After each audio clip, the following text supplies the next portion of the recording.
అన్నమయ్య జిల్లా రాజంపేట సబ్ జైలులో భద్రత కరువైందనే విమర్శలు ఉన్నాయి. అయితే జైలు శాఖ ఆ విమర్శలను మూటకట్టుకుంది.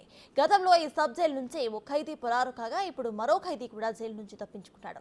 తాజాగా హత్య కేసులో జైలు శిక్ష అనుభవిస్తున్న ఖైదీ తన దుప్పటిని తాడుగా చేసుకుని ఎత్తైన ప్రహారీ గోడ దూకి పారిపోయాడు.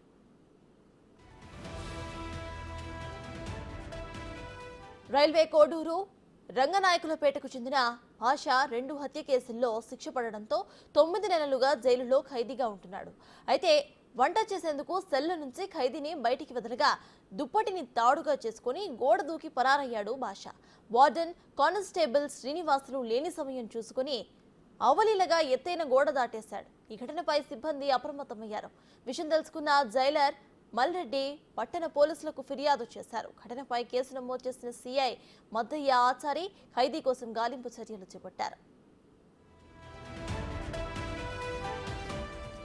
జైలు నుంచి ఖైదీ తప్పించుకోవడంపై అధికారులు విచారణ చేపట్టారు. జైలు సిబ్బంది నిర్లక్ష్యం కారణంగానే పట్టపగలే ఓ ఖైదీ పరారు కావడంపై అధికారులు ఆగ్రహం వ్యక్తం చేస్తున్నారు. ఇప్పటికే విధుల్లో ఉన్న వార్డెన్ను సస్పెండ్ చేశారు అధికారులు. ఘటనపై నివేదికను జైళ్ల శాఖ ఉన్నతాధికారులకు అందజేయాల్సిందిగా ఆదేశాలు జారీ చేశారు. ఖైదీ భాష తప్పించుకోవడానికి జైల్లో ఉన్న ఖైదీలు ఎవరైనా సాయం చేశారా లేదా అతనుకు తానే పారిపోయాడా అనే కోణంలో కూడా దర్యాప్తు సాగుతోంది.